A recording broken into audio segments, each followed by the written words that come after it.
The idea was like he saw these tribal people and how they're eating and drinking, and they didn't really do meal combining. There's a lot of, like, when you go to a restaurant, there's this feeling that you got to have your meat and then your vegetable and then your potato.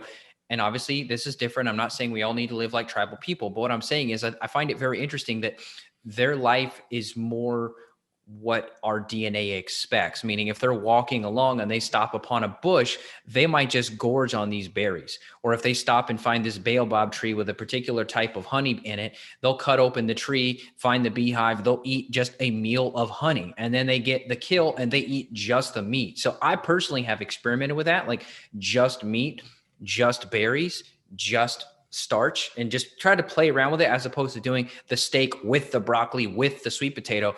And I personally do feel better on just those single items. So I've definitely been leaning more that direction, and I feel significantly better. Yeah, I think, a couple of things. One, I think most of their meals are probably going to have more protein in it because if you kill an animal, that meat lasts way longer.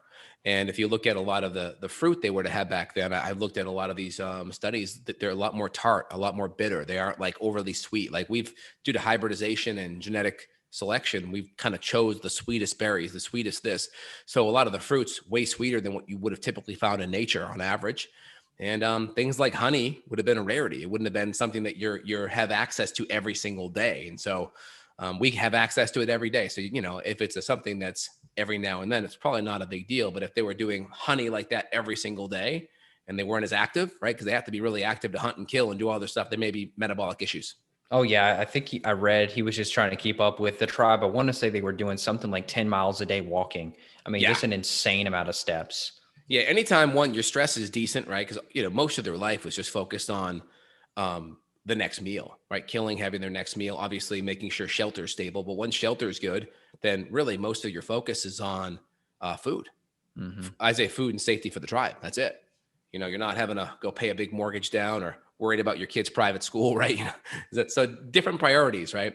Have you And seen the so, organic strawberries lately? My God, they're freaking huge. yes, They're like dude. small apples, man. Yeah, I had a couple over the weekend. They were like almost the size of my hand. I was like, holy smokes. Well, because I kind of That's thought that organic was, and I guess I thought wrong. This is me being dumb, I guess, but I thought that organic had a little bit of separation from the conventional practices, meaning the hybridization process. But my God, you look at some of these apples now too, they're like softballs. Oh yeah, I mean, just farmers naturally over hundreds of years, they're going to just start selecting seeds and crops that are going to be more tasty. Just natural selection of what sells, and so that tends to shift over time. Where if things are just growing in Mother Nature, we don't quite have that ability to select it as much. Yeah, I And don't so know if yeah, you've seen this, but I go, I'll be out in the woods and I'll find some wild strawberries. They're tiny. They're like the size of your pinky fingernail, yep, real yeah, small. yeah, no, totally. So yeah, but most important thing is the food quality. And of course, if you have insulin resistance and you're inflamed, leaning to less sugar is always better just because your body doesn't have, if you're the Hunza, right, and you're walking 10 miles a day, hiking and doing all these things, you have the ability to burn all that stuff up. No problem. It's not a problem. It's when Yeah. you don't have the ability to burn it up, what's your body going to do with it? So then it gets stored in the liver. It's going to stored in the muscles. And then when that's tapped, it's going to get converted to fat and you'll get insulin resistance. We got to be careful of that.